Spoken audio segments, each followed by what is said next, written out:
Welcome to the Women Who Hunt podcast, a space where we share real stories from the field, celebrate women in the outdoors and inspire the next generation of hunters. From first-time adventures to lifelong pursuits, this is where passion and community meet. The Women Who Hunt podcast is proudly supported by Gun Traders Australia, Australia's trusted marketplace for hunters and shooters. Visit guntraders.com.au and be part of the community, as well as the Hunting Australia Facebook group, the country's leading online hunting and outdoors community, bringing together over 100,000 passionate hunters who live and breathe the hunting lifestyle. Hunting Australia is now officially a club you can join. Join today at huntoz.com.au and use the discount code GUNTRADERS to receive 10% off your membership. Now, let's get into today's episode. Back to another podcast of Women Who Hunt. Tonight I'm joined by Rachel Hobden. I met Rachel at an arms fair. She was the lucky winner of one of the giveaways, and kind of stayed a little bit in touch ever since. She reached out with some pretty cool hunting photos just the other day, so I took advantage of that and asked her to jump onto the podcast. Welcome, Rachel. Thanks for jumping on. Thanks for having me. So, you like to go to arms fairs and you like to hunt. I do. Yes, I do, yes. So what got you into hunting, mate? Oh, look, I think it's a tale as old as time. I used to go out with my dad when I was very small. From as long as I can remember, my dad used to take my brother and I out to private properties to do some big culls for the property owners. Yeah. And my brother and I were a little bit too small to operate firearms, even under the guidance of adults. So we had the job of taking the gut pile under a tree to wait for foxes, and Dad would do the fox calls. And my brother and I used to just watch the little foxes come in, and that's pretty we cool. would watch Dad do his thing. Yep. The older we got, the more we were able to participate. So we used to go on the camping hunts.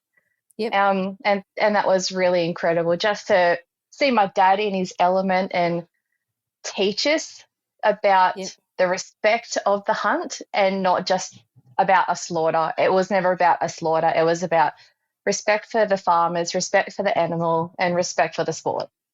Love it. Love it. And so watching Dad, had Dad always been a hunter? Always. As long as I can remember, he would go away weeks at a time sometimes, often coming back smelly and dirty, and always with a bounty. Yep. And so lots of pest control for farmers? Yeah, a lot. He was probably a pest controller for one farm in particular, Southwest Slopes area down in Young. Yep. And he used to go out to this one property in particular, and they became like family to us.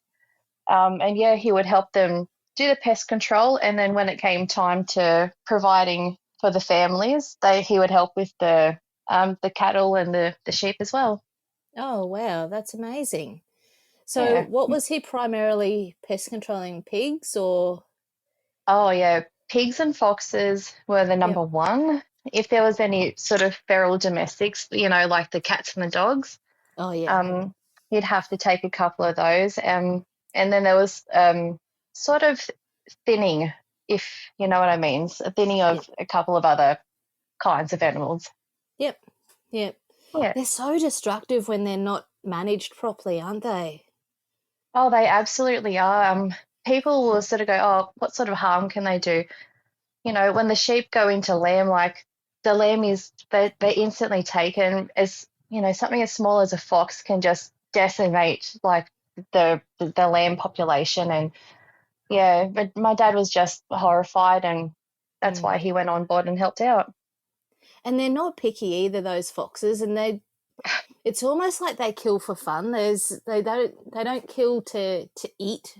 Like there's so many times that the carcasses are just taken and left, which is the thing that Like, it's such a waste. Yeah. Absolutely, yeah. And you see that with the domesticated cat. Mm. If you can call them domesticated, a cat will do its own thing, much like a fox, much like a dog. Like they've still got that hunter in them. And you can domesticate it as much as you want, but they will just go back to roots, just like the fox is. It's just that instinct in them, isn't it? Like you watch them and they're prowling and they're got that sense about them all of the time. They yeah, that origin hasn't gone away from them hardly at all, No. really. And when left to their own devices, it certainly strikes back uh, into their normal kind of behaviour. We did some travelling out west, and you'd see them on the roads, and these things would be massive, and you'd just be like, "Oh my goodness! Like, what sort of destruction are they doing?" Mm, Just left to roam free, sort of thing. Like, it's needs to be managed properly. Um, I agree. so you followed Dad around for a while. How was that? Loved it. Yeah. Couldn't get enough of it. It got to a point where my brother and I got a little bit older, and they signed my brother up for junior permit, and I didn't get a look in because I don't know if it was I was a girl and I was the only girl in the family, but I sort of broke away and did something else while my brother, he was doing his juniors and little pistol club with Dad. Um, Yep. I then grew up and I sort of just went down the parent route and completely forgot about pistols and guns and hunting and the sport. Yep. It wasn't until recently, and my husband, he got into the rifles and hunting targets as well. And he took me out, and I was like, oh my God, I remember how much I just loved this stuff. Yep. The big bang, the unexpected bang, and just Yep. the atmosphere, honestly. And the smell of So, gunpowder. oh, the smell of gunpowder. Oh, I could tell you some stories about gunpowder, but I probably shouldn't. Um, yeah, it's just everything and the community of it. And he got me right into it, and he actually got me into pistols.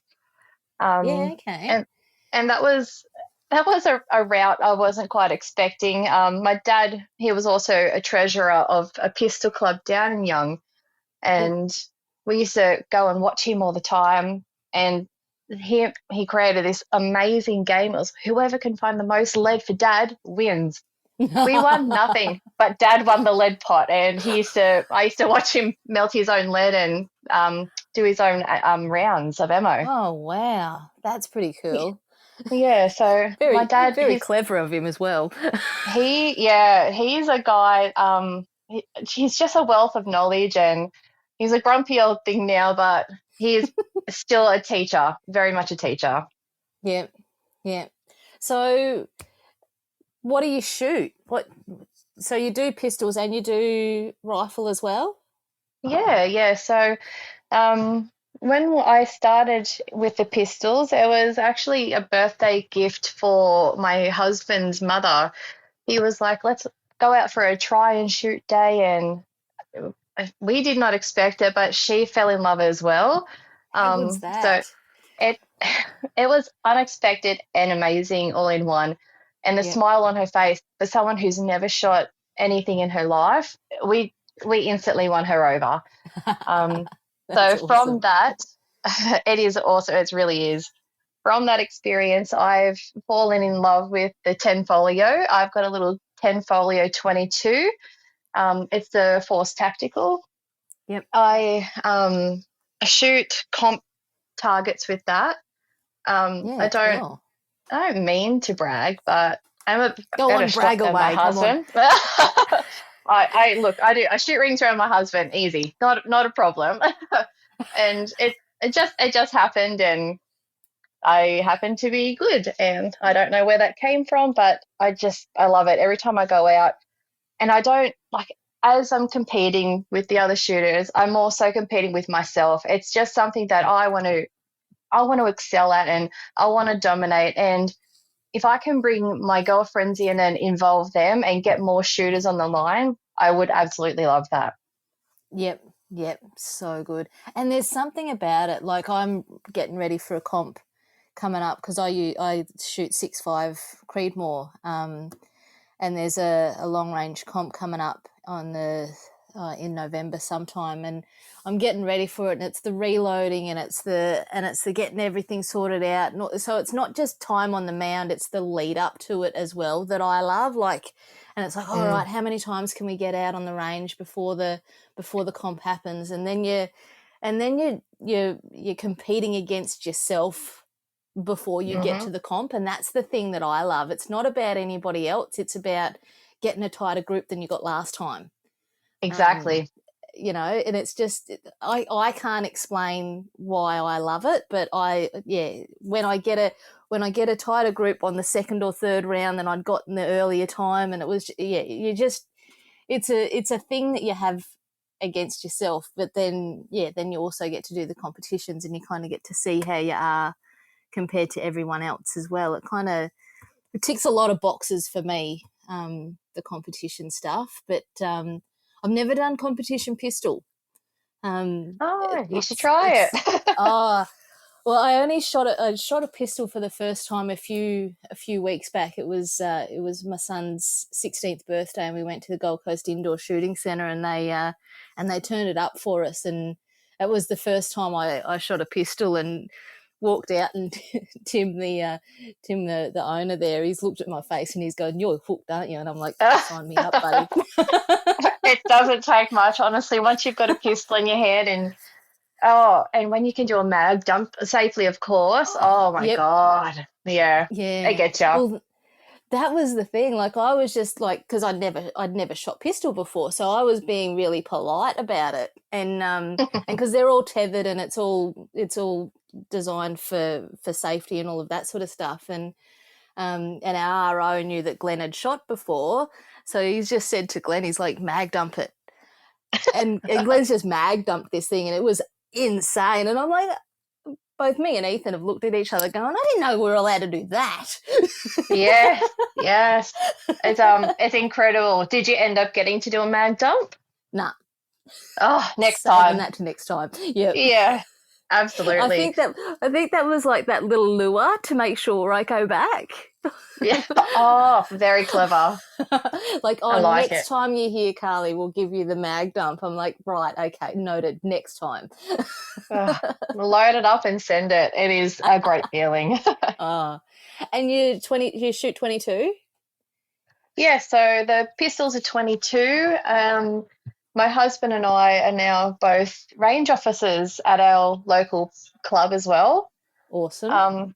And it's a good feeling. He was like, I want to give back to the community, like the shooters community. He said, this is probably the best way we can get involved and get amongst it and promote it, because Yeah. if you don't know, you don't know. And there is such a stigma with anyone who owns pistols or rifles. It's taboo Yeah. and it shouldn't be spoken about. No one, they're Mhm. so bad, but it's we're the right kind of people. Yep. We go through all the checks. We are the safe people. Like we're the safest people who can have them. And That's right. he's just so passionate about it. And he's like, come on, Rach, come and just do the RO course with me. If you don't like it, you don't have to do it. And I was doing Oh, the there's a test. And, slippery slope. oh, I love it, Carly. Oh my God. The first day I walked in with my little trainer vest on, Yep. a new shooter tapped me on the shoulder, and I spun around.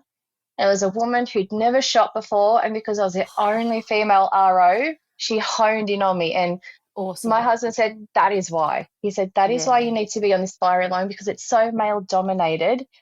Um, in the perception is it's a male sport. Yep. It's a male's hobby. And just having me on that firing line, she felt so comfortable just to tap me on the shoulder. And I was like, I will get someone who knows a little bit more than what I do, but I'm going to come and learn. And like I shook her hand and I made a note to remember her name, so the next time she came in, she knew she could come to me and I could help Yep. her. And it was a really good feeling just to be able to do that for her. Um, Yeah. And now she'll that we're more, remember that. yeah, and hopefully she'll go and she'll tell her friends, you know. Her husband was a little bit slower in getting his licenses due to whatever was going on, Yep. and she came up all by herself and she was Oh my just God. alone and yep, Awesome. daunting, right? Oh, And yeah. she just nailed it. It was That good. is It was so good. she was one of those, oh my gosh, it's nearly June 30. I've got to get my mandatory shoots in. And she hadn't done any shoots because she was waiting on her partner and, you know, Yep. she hadn't sighted in. She had a brand new rifle. She was there alone. She didn't know what she was doing. And it Yeah. was super overwhelming for her. And I just, yeah, I just couldn't believe I got the tap on the shoulder on my first day as an RO. It was nuts. That's awesome. And it is daunting. Like I remember the first time we went, because we had rifles and stuff and we shot on our property and all that sort of stuff. I'd never done it at the range, and Ethan was 12, so we got him all sorted out. And I remember that my first time stepping on the range, and like it was just all boys. And I've looked Mm-hmm. down the line and I'm like, cool. But then, like, as the years have gone, like, progressed and progressed, like, every time I go there, I see more females. And it's almost like, and I don't know if it's the same where you are, but, you know, you see the girls and there's like this knowing nod, like, yep, good. We are Yeah. taking over the world. Yes. Slowly. Very But slowly. which is like I quite enjoy the fact that there are, like, the last time I was there, I think there was about 6 or 7 of us girls at the range, and I'm like, do you know what? That's bloody good ratio there. Um, I think so. Yeah. and I love that you're an RO. I wish I had more time to do it, and I think when I'm older, I think I'll probably and I've slowed down a little bit. I don't know when that's going to happen, but I reckon that's how I'll give back as well, because there is just something about being able to kind of to be there while someone else kind of learns the ropes and offer that offer that support and guidance into something that's so cool and yeah, like, yeah, I just, there's something about it, and every RO I've encountered has been really, really good. Like, they've all been really supportive, and I think it makes it, Yeah. so It yeah. can really determine your experience. Yep. A while ago, I heard things that some ROs were, you know, it's a man's club, it's a boys club, and they would Mm. they would go with that old school mentality. You know, they would yell, they would dominate and make it unpleasant. Yep. So the little atmosphere we've got at our range, it's completely opposite. You can come to any of the ROs with any question. If it's a silly question that you think it's silly, someone else has thought of it, someone's asked it, we know the answer. If we don't know the Yeah. answer, we know who does. Like, it is such a brilliant little place to be. And if we can spend more of our time up there, we totally would. Yep. Um, 9 to 5 keeps us away, which sucks, but Yeah. you know, Yeah. it's what you've got to do. So Well, the give us a last plug. Give your club a plug, so that you know, because it's about breaking down that stigma, and it's about going, look, here's a really good place to go and learn the ropes, or get behind the rifle. So, and you guys do learn to shoot days and stuff there as well. Give it a shot days. yeah, we do that. We're also discussing doing more ladies' days and more events like that to just get everyone involved as much as we can. Yep. Yep. And we are the SSAA Newcastle branch CM range, Yep. and we are Saturdays and Sundays are our little 22 days. So we're being considerate of our neighbours.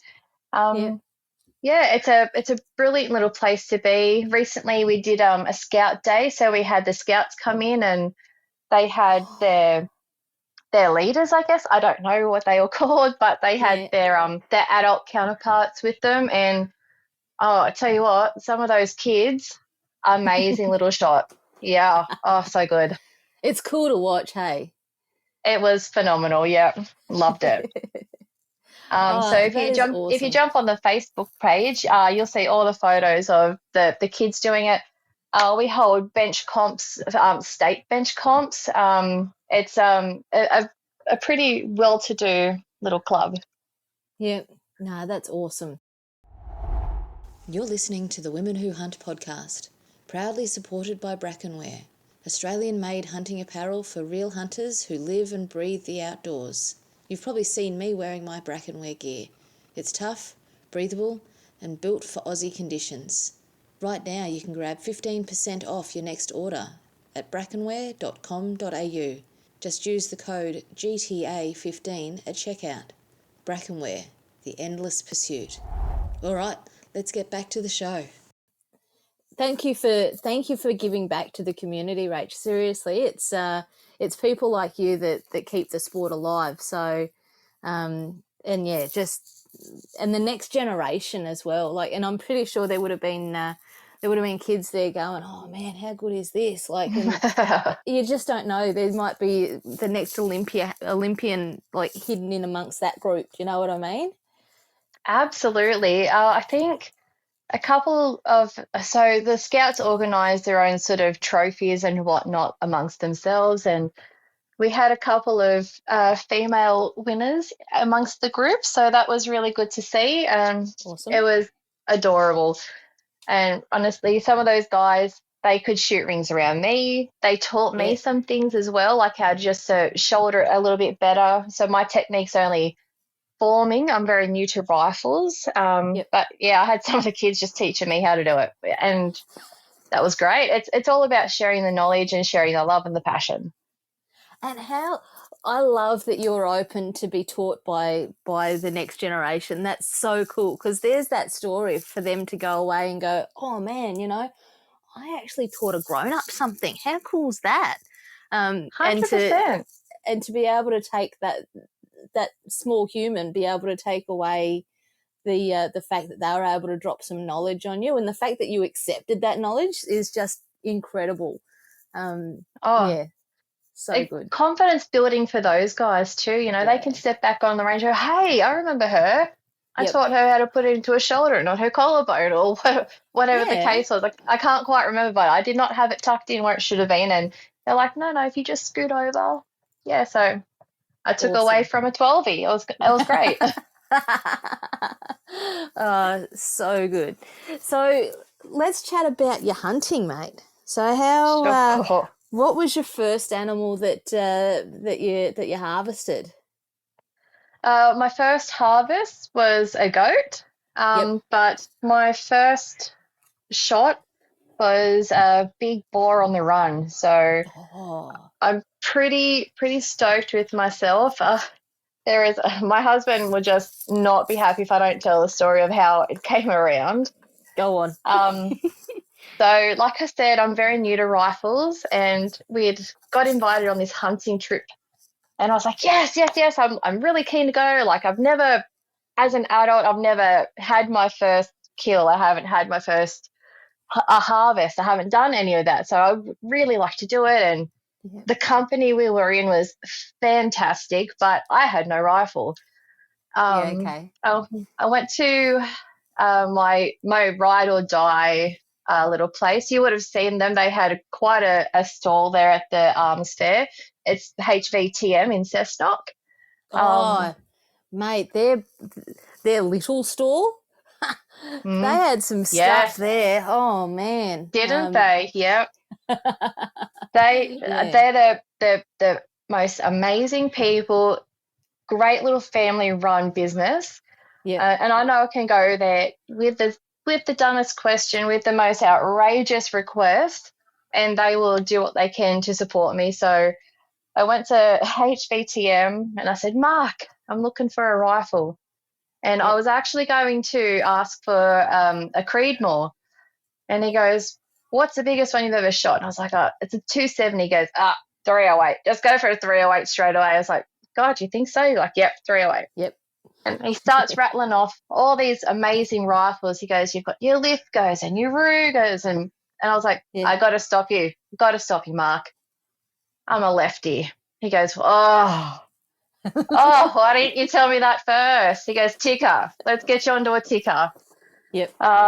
So my very first rifle is a 308 TX3. It's the ticker. It's blued. It's poly. and I got it 3 days before the hunt. Oh, I so took it to the range. I put it on the bench, and I went, "Nah, I hate it. I hate it. It's kicking like a mule. I've got a bruise. I can't hit paper. I hate it." good. My husband's like, "Stop it. Stop it. Stop it. Stop it. Stop it. It's Yeah, okay." calm down. So calm down, Rachel. You're new to it. It'll come. We Give get me my out to, pistol back because this thing's broken. can I just hunt with a 22 pistol? Absolutely not. Absolutely not. Oh, so we get out to our destination. And in the campground, he's got some gongs set up at varying distances. Yep. My husband puts me on a bipod behind the ute, standing Yep. up, which I didn't try at the range. And my mag only holds 3 rounds. So I was like, oh, all right, I'll do it. I sent 3 down range, gong, gong, gong, hit, hit, hit. So good. He's like, what? What was that? Like, I said, I don't know. It's obviously not a bench rifle. I cannot behind a bench do this rifle. So that night I was lucky enough to go out on the first hunt, and got the big boy down, one shot. So Awesome. no pain, no squealing. I was afraid I was going to cry. I was like, oh my God, I'm going to cry. I did not. Yep. I did not. The property owner was there with us, so it was guided, and I really appreciated that for my first hunt. Yep. And I was stoked that I took one less, there's one less pig that he's got to worry about that's going to destroy his crops or whatever it may be. And there it is right there. That's the purpose. Yeah. Yeah. 100%. And I'm like, you're never going to hunt a pig from a bench. So No. the fact that you can't shoot the thing from a bench probably is all right. Probably. I'm now really interested to see if I can do it behind a bench, but you know what? On that hunting trip, I did 1 pig and 2 goats. I got to harvest the goats. The whole process from field to dressed, I did the whole lot, and I can't have been more proud of myself. And I sent the same message I sent to you. So first hunt, first kill, first rifle. I sent the exact same thing to my dad. He goes, baby, I couldn't be prouder of you. Yeah. And I was like, oh, stop it. That's exactly what I wanted. I loved it. So good. So good. And so you did the whole lot. You did the field dress and you harvested the goats? Yep, we did. Yep. It was the first time I'd cooked with fresh goat as well. So we've had 2 dishes now. So one was just your classic Greek style roast leg. And the second one, I gave it a bit of an Asian infusion. And so like your beef and broccoli, but I did it with goat. And oh my God, chef's kiss. It was amazing. Yum. We made a ham out of a goat leg. Oh, okay. Which was how did you do that? It was just, we went down to our local butcher, and we just got the brine, and we just got we kind of just made it up as we went along, and just soaked it in the brine, and then smoked it in the smoker. Stop. It was amazing. So my dad had never eaten goat before, and he was a bit like, ugh, good luck with that. So I'm like, oh, hey, Dad, we've just taken the ham out of the smoker. Do you want some ham? Oh, yeah, I like ham. Yeah. Cut him a sliver off. Oh, gee, this is really good ham. Oh, you can tell the difference that it's just freshly smoked, can't you? And I'm like, yeah, you can, Dad. It's goat. And he's like, no. I'm like, yep, it's goat. And then because we still had it in the fridge on the bone, and I'm like, does that look like a pig leg to you, Dad? I should hope not. Goat. That is so good. So now he's all like, and then he went and told his friends that he ate goat ham, and bragged about it. I love goat. We take the back straps, we take the legs. It's just so versatile. And people say, oh, it's got a funny taste and it's this and it's that. I haven't struck that once. No. No. I think a lot of it's, I don't know, a mind game or something, or just people having misinformation given to them, that it's not a very nice meat. The same as venison.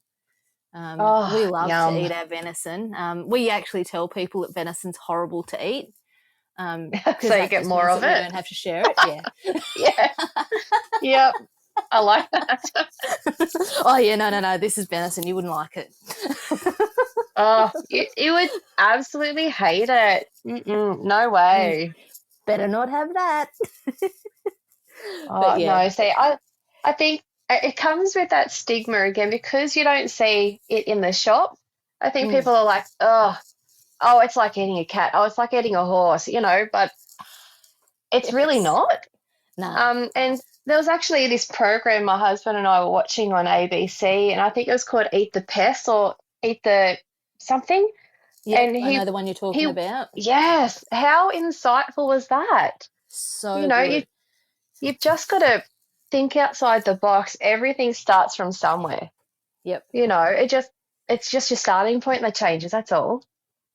And how rewarding is it to look down at the plate that the meal that you're consuming and going, I know exactly where this came from, and that animal Yeah. had 30 seconds of a bit of an ordinary time in his life. You Yeah. know, um, wasn't wasn't grain fed, wasn't raised in some, Stables, barns, none of yeah, that. yeah, Ethically living his best sourced. life. Yep. Yep. And I think the best thing when I open the freezer and I look in there now, I'm like, I know exactly how old it's been sitting on that shelf. I You know are so exactly, right. and that's the sort of thing. Everything's pumped full of nitrogen and Mm-hmm. all these other things to extend shelf life. Not ours. We know exactly when it was harvested. We know how it was dressed. We all of it. The Have you preparation done behind mince it. yet? No, that's next on the chopping block, so to speak. Wait till you've had your own harvested mince. That I'm You looking you're forward never to. you're never going to go back to Coles for mince ever again, mate. Sorry to say. It just Please don't be feels sorry. different. Good. We won't eat store bought mince now. We've ruined ourselves for life. Because That's a and good way to we ruin it. oh well we get because we do a fair bit with Nature's Perks, who does the butchering and the field skill courses and all of that sort of stuff. So Oh, we go okay. out with him quite a lot, and so for part of his course he'll get a deer and a pig, Yep. which works brilliantly because he's out on a farmer's property, and they've got so much land and everything, and they've got these pigs that there's like a grain. It's a commercial produce place that has grain and stuff. So the pigs come in. So there's all where the pigs are coming from, and what the pigs are eating, and then so they go to the grain silo thing, have that bit, then come back and have the natural whatever's on the land. And there's Yes. always an abundance of pigs. So we get a pig and we Nice. get a deer, and so we use the natural, well, not the natural, but we use the pig fat that we get from that pig in with the mince, and holy Oh, dooly, like, yum. Are you doing um, the 80-20 ratio or 70-30? whatever it depends on how much we get, depends on Yep. what it looks like. Sometimes it's just a handful of fat. Okay. But sometimes we kind of just, and we've even done just pure, when we did the venison, the first time when Glenn and I harvested it ourselves without being out with Lawson, we just did 100% venison, and Oh. it was so good. The spaghetti was amazing.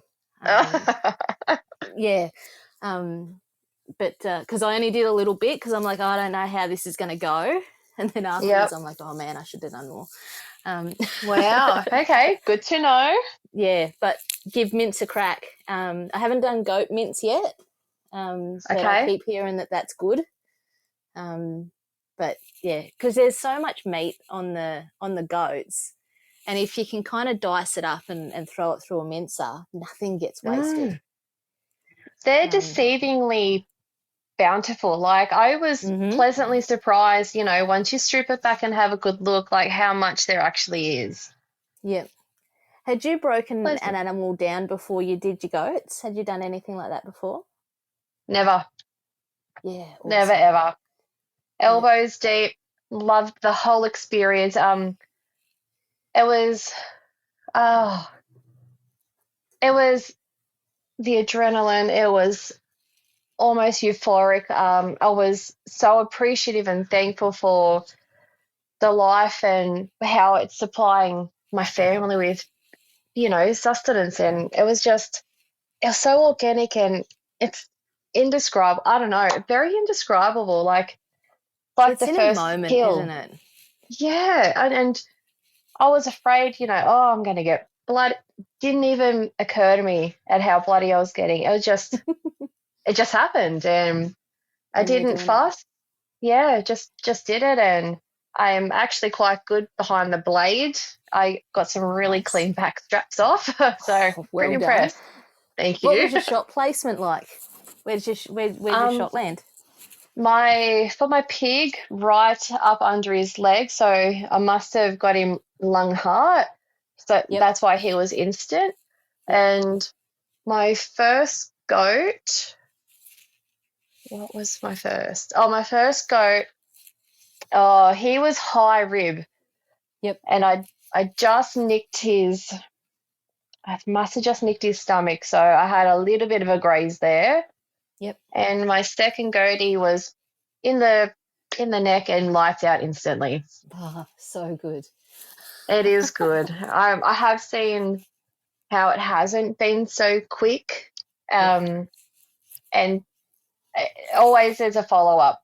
And I said this to my husband. I was like, please be my backup. If I injure it and it's not quick, please take a second shot immediately. Just do it. Yep. And he was there. He was with me most of the time. And thankfully, I didn't need that. That is so good. That is so good. And talk me through what it felt like behind the rifle for the first time with that pig in your sight. What was going through your mind? What was the process? How did it feel? uh, so bad. I want to swear, but I'm going to try to reel it in. It was exhilarating. Yeah. There was, how they sort of run in their little mobs and their packs and whatnot. Yep. I honed in on this little guy. Well, little guy, I say, well, you've seen the photo. He was quite a big guy. Yes. Yep.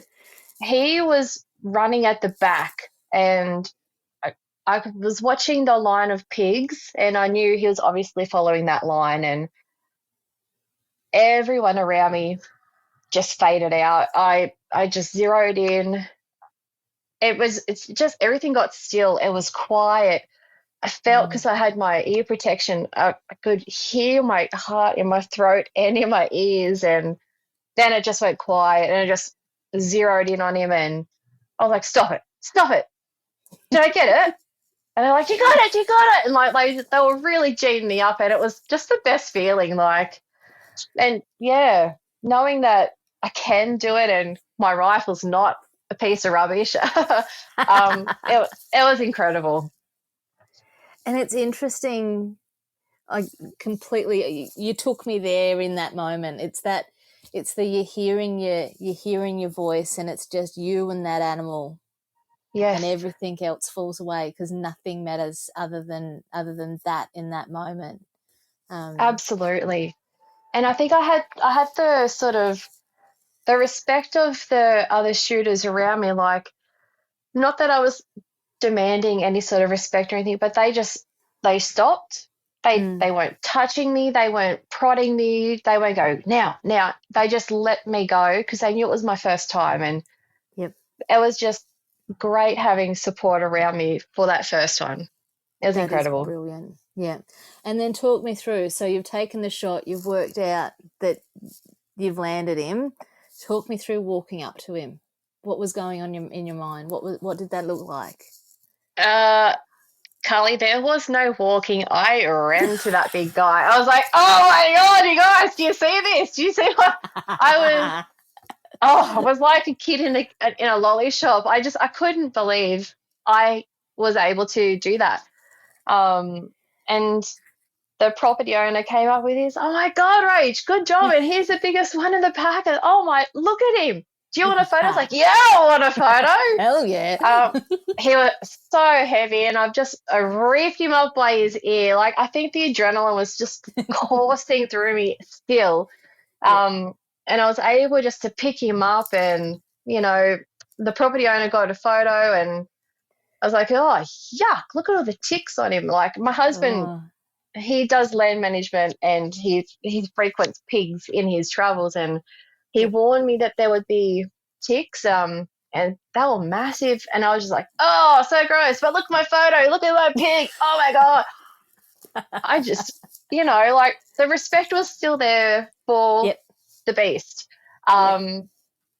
But I don't care. I made it about me. I was completely selfish in that moment, and I did it. I did a thing, and I didn't think I It could is do that about thing. you, though. Yeah, well done. And it should be Thank you. celebrated. That's amazing. Like, Thank you. yeah, that's next level stuff, mate. So Yes. did you keep the head, or did you, what happened to it next? No, he sort of just stayed where he laid.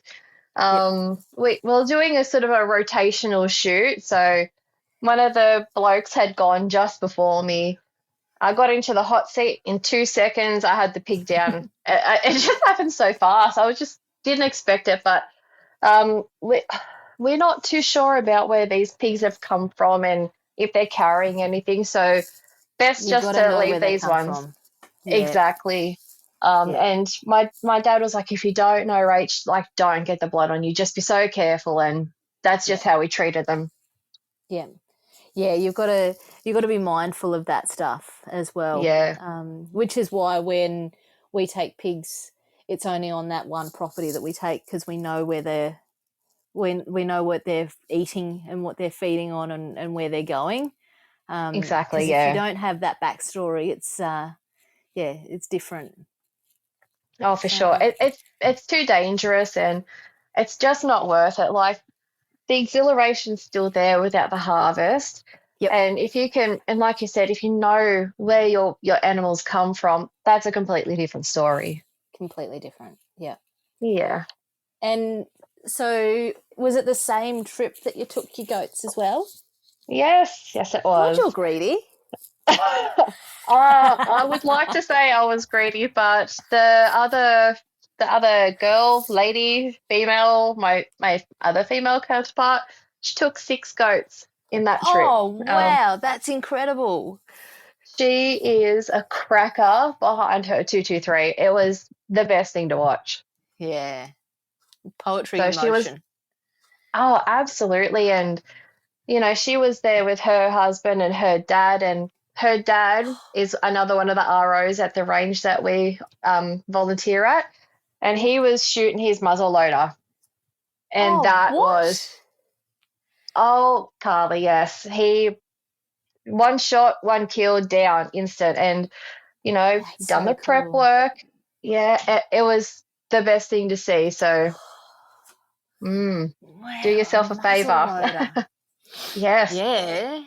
Oh, we've got mates that have got the ones that are just antiques to look at, but yeah, the muzzleloader stuff's always interested me. So yeah, hunting with a muzzleloader. Well, I'll give him a bit of a shameless plug. They're the Go on. Knox Traditional Muzzle Loaders on Facebook. So Knox is KNO3CS.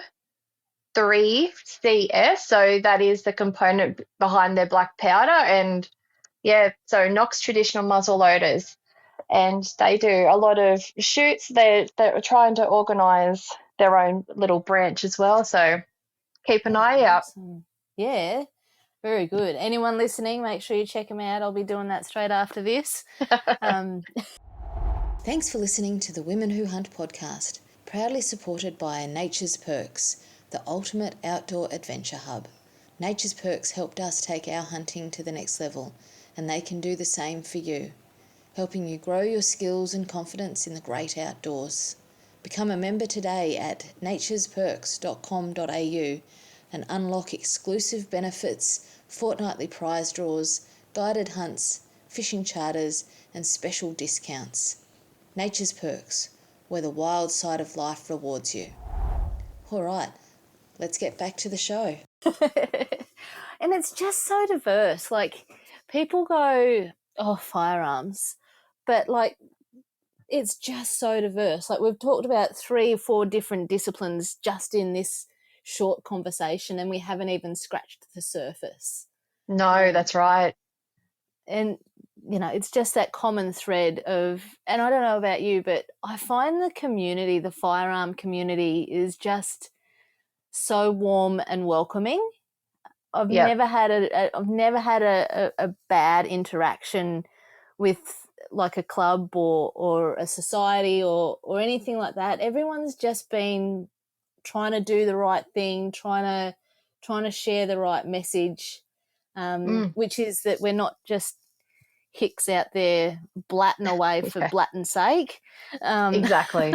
It's a discipline, and it's something that any one of us in this community, absolutely 100% passion, all the right reasons, none of the wrong reasons. Yep, exactly. And you've got small humans? Yes, well, not anymore, I don't think. We've got a little bit of a Brady Bunch situation going on here. So my husband's got a son who's 19 and a daughter who's 14. I've got a daughter that's 19, son that is 16, and a daughter that is 15. Oh, almost empty nesters, mate. So close, so close. So we're not counting down the days. That is a bit of a there are a few mouths to feed there, mate. Yes, yeah. My husband's big fella, he doesn't live with us. He lives with his beautiful girlfriend.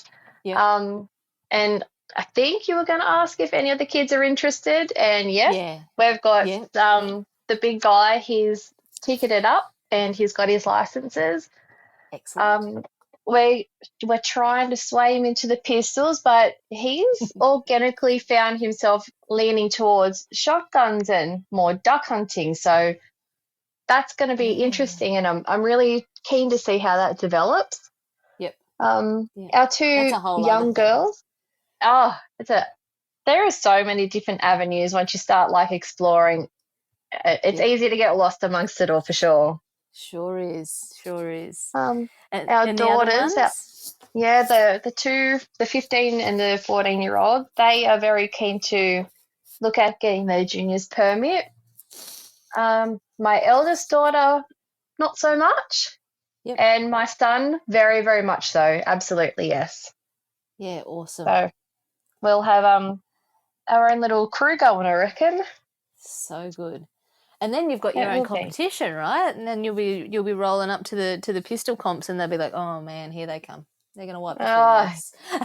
Here they come. My husband and I do the ROing for pistols more so than compete with our club. So we call the shot. Love it. So that's super fun. And my youngest daughter, she did have the P650, and she did shoot my little 22. She's like, "Oh my God, Mum." I was like, I know. Give it time. It's a good one to start, though. It is, yeah, absolutely. And the little Tanfoglio, it's just it's a dream to shoot. When I was learning the mechanics behind it, I found out I can absolutely double tap that trigger like no one's business, and it's an accident. So the mechanics behind it, it's just mindful about my finger placement and what I'm doing. If I'm not doing a mag dump, I've got to be very conscious of the trigger. Yep. Yeah. But that all comes down to the discipline though, right? Exactly right. Yep. You're learning how to use the tool. The same as a chippy picking up a hammer for the first time. Yeah, You know, exactly. every ham, there's different weights in the hammers. You just got to find which weight you're most comfortable to swing. Absolutely. Firearm is no different to a hammer. You just got to work out which tool fits you and which tool fits the job that you're trying to do at the time. Exactly. Couldn't have said it better myself. Just a tool. Just the tool. Yeah, yeah. So what's next for you guys? We are looking to book another hunting trip. I do have another ticker on its way. It won't get to our shores until January. It's the ticker 223 Aspire. Yep. Also left hand because I'm one of those people. Yeah, me too. The best people are. But so I hear. I keep getting told that my bolt's on the wrong side, but anyway. You would know from experience. We learned using right-handed rifles. Mm-hmm. It's nothing for us to pick one up and go offhand or whatever it may be. I thoroughly enjoy handing my left-handed 308 to a righty and just watching them try to put it into a shoulder and go, what? What's the bolt though? But I'm like, you don't know. It's enjoyable to watch, isn't it? I love it. Yeah, I palm it off to everyone. You're gonna love it. Have a go. Just experience it. It's no different to me starting with a right-handed rifle. You have a go. Oh, hang on. Exactly right. Exactly. It's just good. I did miss it. My husband did give it to his big boy, and he just didn't understand how it fit into the shoulder with the bolt, and he's like, "No, too hard." Yeah, give that back. Yes, good. That's mine now. Thank you. Yeah, my competition rifle's a right-handed rifle, which is fine when you're on the mound. Mm-hmm. Yes. Because you don't have to think about that. But when you're out in the field and you're hunting, you need the bolt on the right side of the gun for you. It is the hand swap over. That's what does it for you. And, like you said, on a mound, on a bench, off a bonnet, it's fine because you've got the stability there with something else. Mm-hmm. When you're doing it off the hand and you've got to switch your hands over, then rack it, then switch them back, you've lost your placement, you've lost your shot, it's gone. And you've lost your dignity because you look a little bit special while you're trying to organise your hands. Yeah. I found. Yeah. I've got too many hands and not enough rifle, or not too much rifle and not enough hands or something. Stuff that. No, put me behind the bench, fine. I can group like anyone else with the righty. In the field though, left. Love it. Yeah. And I was exactly the same. I was going to purchase the rifle and I was like, oh yeah, I'll have a blah blah blah blah blah. My husband goes, humour me. Ask them if they've got a left-handed rifle. I was like, oh, it's fine. All I know is how to shoot the righties from growing up. Yeah. He's like, just try it, Rachel, just try it. Mm. As soon as I put that one up to my shoulder and racked up, I was like, oh my God, the world makes sense. Yes, what have I been doing? It's a thing. A mate of mine who's the manager at Venture, Tobias, was the same with me. He's like, because I'm like, no, I shoot right-handed rifles. And he's like, Carly, just humour me. Exactly the same as what happened here. Just humour me. And I've put this ticker up to my shoulder and I'm like, oh. And he's like, nah, I told you. I'm like, that's where it's at. the comfortability, like the mechanics of it, it flows. And you're just like, oh, this is what they all experience. And now I can too. It's a game changer. That's what it feels like. Yeah. Make it make sense. Oh, there it is. Oh, there it is. Yep. Yeah. And even when we were doing the pistols, I was like, I hold it wrong. And he's like, yeah, you do, but that's all right. I'll work with you. Do you know what? With it, the best part about the pistols is most of them are an ambi pistol, and once you handle it enough, you just work it out to keep it down range. You just sort of flip it on its side, sort of gangster to drop your mag or your slide, because you've got to flick your hand over because they predominantly sit on the left side. So I don't know. Yeah. You work it out. It was just, and it was like the crossing of the thumbs and the, like, it was, I had an Yes. amazing RO who was just like, he was had the patience of a saint. And I'm looking at this poor guy going, I wonder if he's like, why did I choose to come to work today? Can I go home sick? Yeah, I'm done now. I'm tapping out. But he was like, he's literally like manhandling my hands. And then as soon as it got right, I'm like, oh, that's what it's supposed to feel like. He's like, yeah, as soon as I saw it, I knew exactly that you'd got the hand position right. And I'm like, now it makes sense. Yeah. It's not like a TV cop at all. And that's what you've got to remove that sort of that ideal that you've got a pistol grip under, and it's not like a gangster. It's, it's safe for, sliding parts, biting parts. I've been bitten by a slide before, and oh my God, that hurts. Yeah. But the one thing my dad taught me, like, didn't teach me because he couldn't, but the one thing he's told me, and I will live by this and I will fall on my sword, and it is, don't let anyone tell you how to stand when you're doing a pistol grip. So my husband would go in like he's holding a rifle, but I would do an A-frame. It's all about how you're sort of mitigating the recoil or anything, how you drive that pistol. Like, you still need to drive it forward, but you have to be comfortable, because if you're not comfortable, it's going to be a big tell.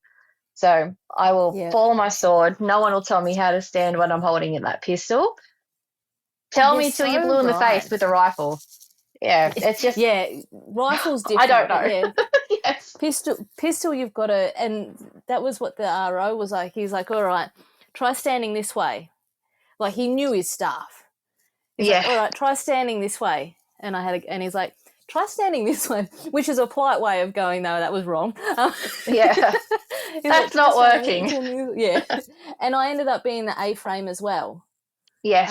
And he's like, that's your stance. Do that from now on. And yeah, I think that's why I walked out of the session going, oh wow, sign me up.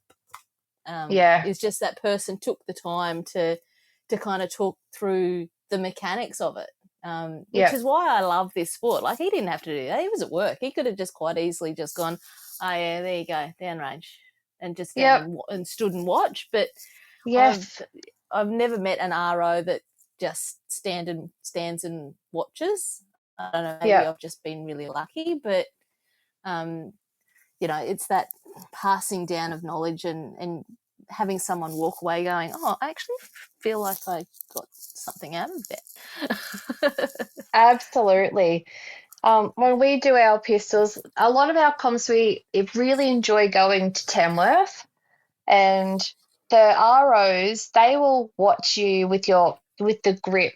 I can get very, very lazy with my grip, and the one thing, like, they really on me about is tucking it into my thumb and into the web, so it's being supported from the back, so you're mitigating that wrist flick every time you pull the trigger. And I get sloppy with mine every now and then, and they're like, pull it back in, hold it properly. And I'm like, of course, because then, if you're flicking it up and, your left hand wants to flick into the right and your righties want to flick down to the left, and keeping the wrist strong and focused on what you're doing, it makes all the difference. And if someone's listening to this going, oh man, that sounds like a lot of fun, what advice would you give them? They've never shot, someone who's never shot anything in their life. What's your one piece of advice to them that's just listening going, oh, I wonder if I could do that? My advice would be to explore what your options are in your area or somewhere close to you. You will jump on Facebook and you'll see there's a lot of places that do the try shoots. Like, I'm not even in Port Macquarie, but I'm getting all these ads filtering down to me, probably because I used to live in that area. But there's the trial shoot days. Tamworth do their trial shoot days, and all these ads pop up, and it's getting more airtime, so to speak. It's readily available for you if you know where to look. Just start looking. I had no idea until my husband was like, "Oi, we're doing this for Mum's birthday. Are you keen?" I'm like, "Yeah, I'm keen," and that's how it happened. Yeah. He initiated that. He went looking. So just start looking. If you don't know where to look, find someone who does. There's gun clubs. There's groups. There's little communities. Ask the question. Yeah. That's it. Yeah. Just ask the question. Have a look. And get involved. Get involved. If in doubt, call us up at the SSAA Newcastle range and we can help you out if you're listening. Yeah.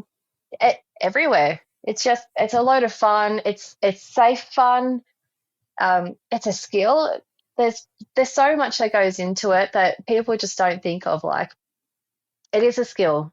You can't just willy-nilly go and do it. You have to be safe. You have to have sort of training, and every year you've got to commit to these shoots. Otherwise, why do you need it? Why do you want it?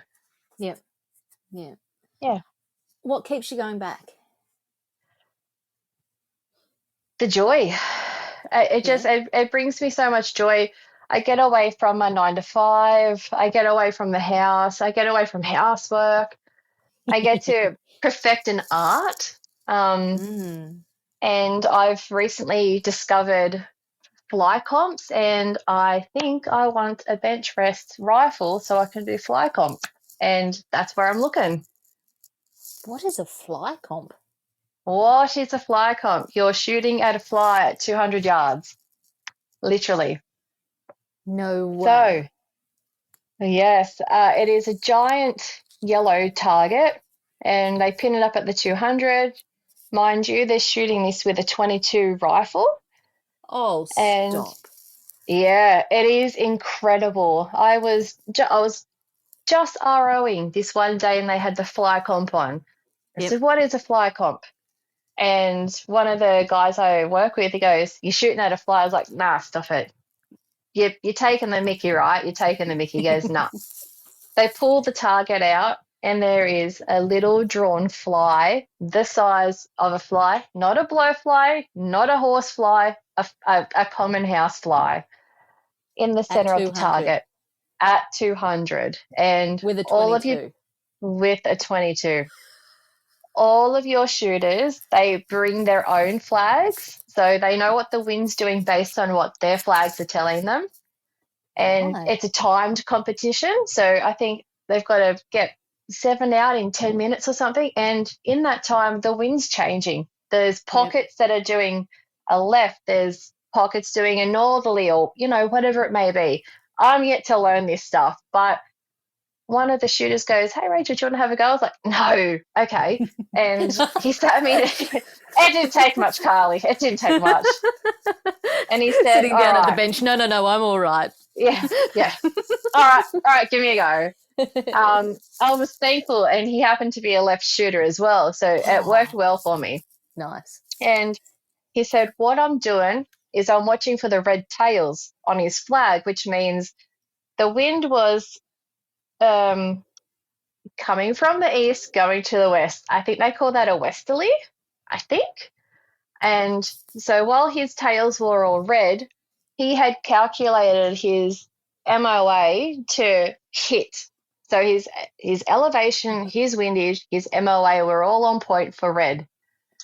And he's like, "Now, when you pull the trigger, it is the lightest thing you've ever shot." I said, "Oh, I don't believe that, because my pistol's very light." He goes, "Okay, then."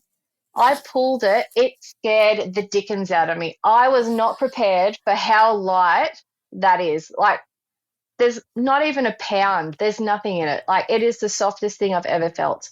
Because nanoseconds would matter when they got that stuff lined up, wouldn't it? Absolutely. So he only had 3 lined up. All 3 of them had to be red. If 2 of them were red, you could shoot with caution.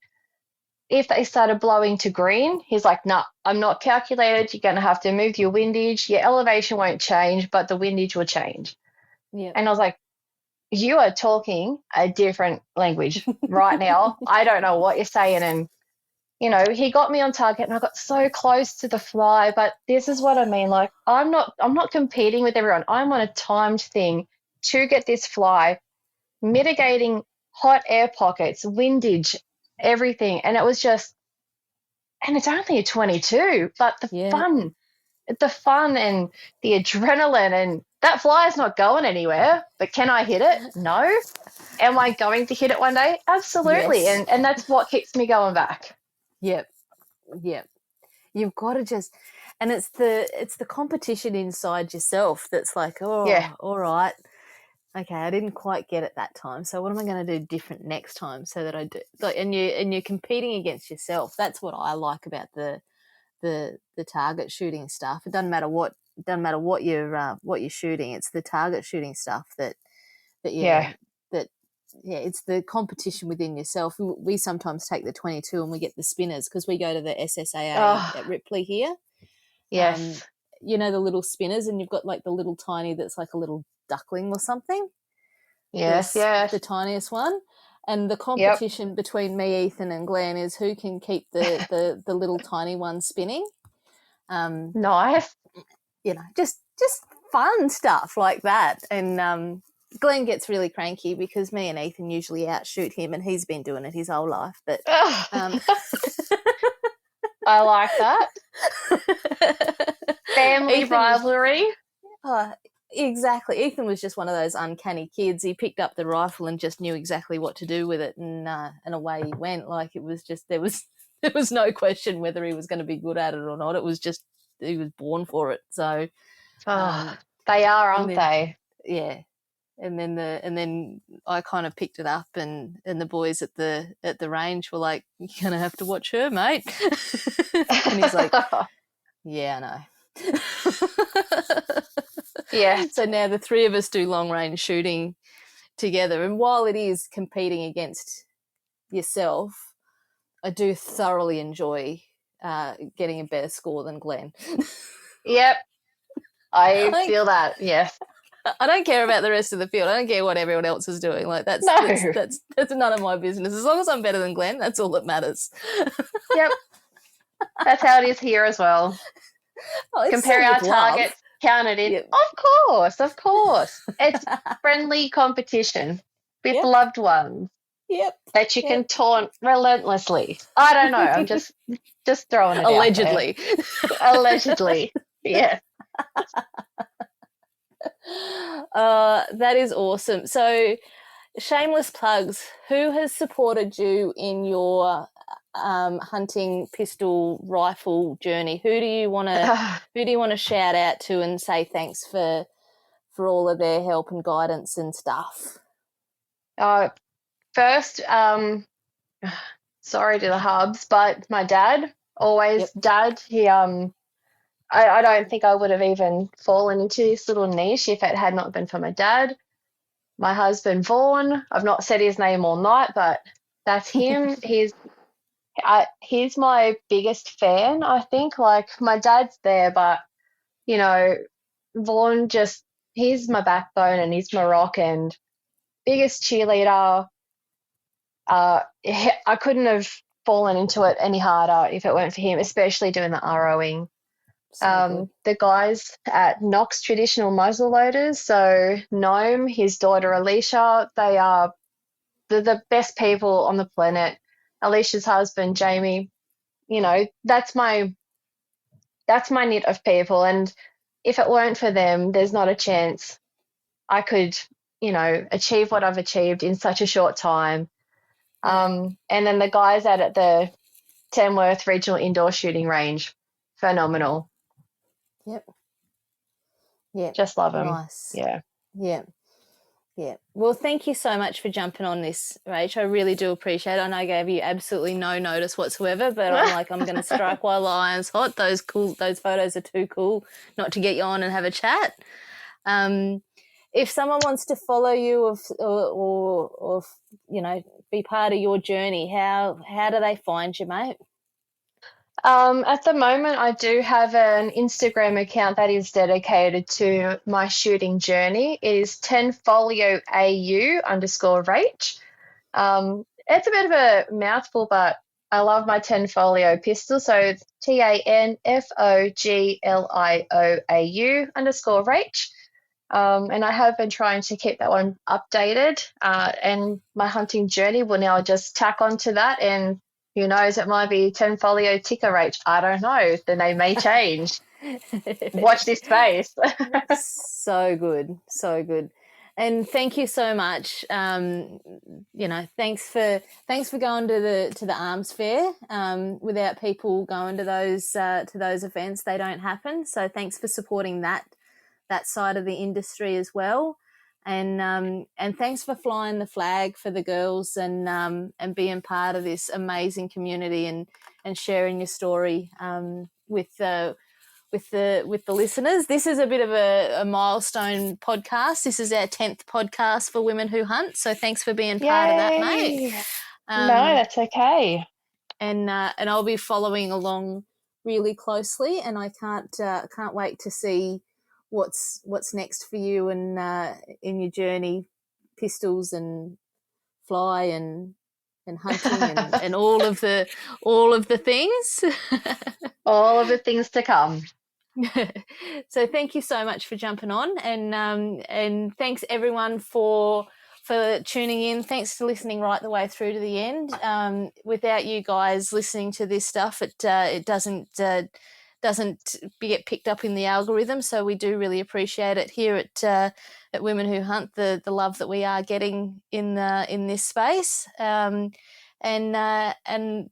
you'll be hearing my dulcet tones in a fortnight's time. So thanks everyone. Remember to follow and share this with your friends so that we can build our women hunting community in Australia. Awesome. Thanks everyone. Thank you, Carly.